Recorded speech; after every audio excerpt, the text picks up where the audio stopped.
आरएसवीआई info capsule पर ये है आरएसवीआई न्यूज अपडेट्स। आइए सुनते हैं देश विदेश की प्रमुख खबरें और सबसे पहले अंतर्राष्ट्रीय खबरें। कांगो में जेल तोड़कर भाग रहे थे कैदी, 129 की गई जान, कुछ बने गोली का शिकार। कांगो की राजधानी में एक मुख्य जेल को तोड़कर भागने की कोशिश के दौरान 129 कैदियों की मौत हो गई। इनमें से ज्यादातर की जान भगदड़ में गई। इस जेल में क्षमता से अधिक कैदी थे। इस मध्य अफ्रीकी देश के गृह मंत्री जैकमिन शवानी ने बताया कि प्रारंभिक अनुमान के अनुसार सुबह राजधानी कशाशा के मकाला जेल से भागने की कोशिश कर रहे कैदियों को चेतावनी देने के लिए सुरक्षा बलों द्वारा चलाई गई गोली से 24 कैदियों की मौत हुई। वेनेजुएला के राष्ट्रपति का प्लेन अमेरिका में जब्त, निकाली पुरानी दुश्मनी। अमेरिका ने वेनेजुएला के राष्ट्रपति निकोलस मादुरो द्वारा इस्तेमाल किए गए विमान को डोमिनिकन गणराज्य में जब्त कर लिया। अमेरिका के न्याय विभाग ने कहा कि विमान को डोमिनिकन गणराज्य से फ्लोरिडा लाया गया है। पता चला है कि अमेरिकी प्रतिबंधों का उल्लंघन करके इस विमान को खरीदा गया। वेनेजुएला सरकार ने अमेरिका की इस कार्यवाही को आपराधिक कृत्य करार दिया है। रूस का यूक्रेन पर बड़ा हमला, मिलिट्री सेंटर और अस्पताल पर दागी मिसाइल, 47 लोगों की मौत। रूस ने यूक्रेन पर फिर मिसाइल हमला किया है। इस बार 2 बैलिस्टिक मिसाइलों से यूक्रेन के मध्य पूर्वी क्षेत्र पोल्टावा को निशाना बनाया गया। यहाँ एक सैन्य केंद्र और समीप के अस्पताल पर हमले में 47 लोगों की मौत हो गई और 206 घायल हो गए। हाल के दिनों में रूस ने यूक्रेन पर ड्रोन और मिसाइलों से हमला तेज कर दिया है। 7,000 कारें, सोने का प्लेन और वर्ल्ड रिकॉर्डधारी महल।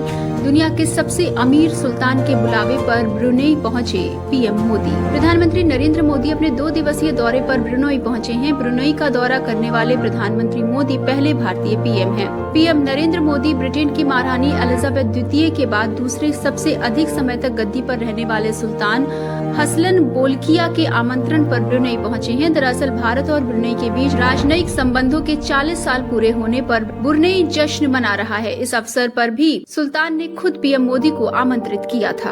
आइए जुड़ते हैं देश के साथ और सुनते हैं राष्ट्रीय खबरें। आज सिंगापुर की यात्रा पर जाएंगे पीएम मोदी। रक्षा और ऊर्जा संबंधों को मजबूत करने पर रहेगा जोर। प्रधानमंत्री नरेंद्र मोदी दक्षिण पूर्वी एशिया में स्थगित भौगोलिक तौर पर छोटे से देश ब्रुनेई की यात्रा करने वाले पहले प्रधानमंत्री बन गए हैं। अगले 3 दिनों में 2 देशों की यात्रा के पहले चरण में पीएम मोदी ब्रुनेई पहुंचे और आज वो सिंगापुर की यात्रा करेंगे।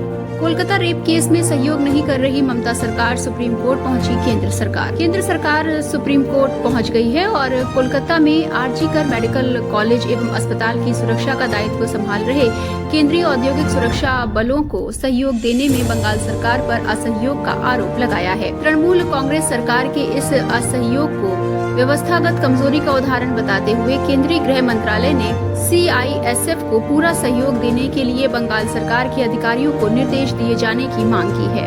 देश के 2 राज्यों में कहर बरपा रही बारिश, अब तक 323 ट्रेनें रद्द, 30 से ज्यादा लोगों की मौत। मूसलाधार बारिश की मार झेल रहे तेलंगाना और आंध्र प्रदेश में कई स्थानों पर बारिश हुई। नदी नाले अभी भी उफान पर हैं। रिहायशी इलाकों में पानी भर गया है, खासकर निचले क्षेत्रों में। NDRF सेना समेत कई एजेंसियां बचाव एवं राहत कार्य जोर शोर से चलाए हुए हैं और प्रभावितों को सुरक्षित स्थानों पर पहुंचाया जा रहा है। अब दुश्मनों की खैर नहीं, ड्रोन बम देंगे जवाब। मणिपुर में पिछले कई दिनों से हिंसा जारी है। मई से इम्फाल घाटी स्थित मेइतेई ईस और आसपास की पहाड़ियों पर स्थित कुकीज के बीच जातीय हिंसा में 200 से अधिक लोग मारे गए हैं और हजारों लोग बेघर हो गए हैं। इसको लेकर मणिपुर के पुलिस महानिदेशक राजीव सिंह ने बयान जारी किया है। उन्होंने कहा, अकेले हिंसा प्रभावित क्षेत्रों से पुलिस नहीं निपट सकती और केंद्रीय बलों की निरंतर सहायता की भी आवश्यकता है। संघर्ष ने हाल में एक नया मोड़ लिया जब आतंकवादियों ने प्रतिद्वंदी समुदाय के गांवों पर बम से हमले करने शुरू किए। ये हमले ड्रोन की तैनाती से थे।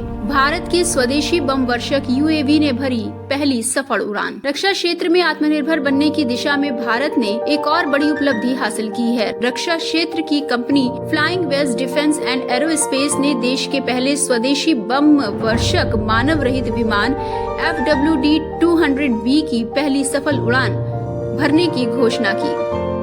आइए अब जुड़ते हैं खेलों के साथ और सुनते हैं खेल जगत से जुड़ी ताज़ा खबरों का हाल। बांग्लादेश दौरे से पहले BCCI ने सिलेक्शन कमेटी में किया बड़ा बदलाव। 42 साल के पूर्व खिलाड़ी की हुई एंट्री। भारतीय क्रिकेट कंट्रोल बोर्ड के क्रिकेट सलाहकार समिति ने अजय रात्रा को अजीत अगरकर की अध्यक्षता वाली मेंस सिलेक्शन कमेटी के नए सदस्य के रूप में नॉमिनेट किया है। रात्रा समिति में सलील अंकोला की जगह लेंगे। पूर्व भारतीय विकेट कीपर बल्लेबाज रात्रा के पास घरेलू और अंतर्राष्ट्रीय क्रिकेट का काफी अनुभव है। अब अजय यात्रा भारतीय टीम के चयन में अहम भूमिका निभाएंगे। पाकिस्तान को धूल चटाने के बाद नजमुल हुसैन शांतो ने टीम इंडिया को चेताया, इस महीने भारत दौरे पर आ रही है बांग्लादेश क्रिकेट टीम इन दिनों पाकिस्तान के दौरे पर है। इस दौरान दोनों टीमों के बीच 2 टेस्ट मैचों की सीरीज खेली गई। बांग्लादेश ने इतिहास रचते हुए पहली बार टेस्ट क्रिकेट में पाकिस्तान को मात दी। अब बांग्लादेश की टीम भारत का दौरा करेगी। इस दौरान दोनों टीमों के बीच 2 टेस्ट मैच खेले जाएंगे। ये थी अब तक की प्रमुख खबरें। अगली खबरों के साथ जल्द होगी मुलाकात।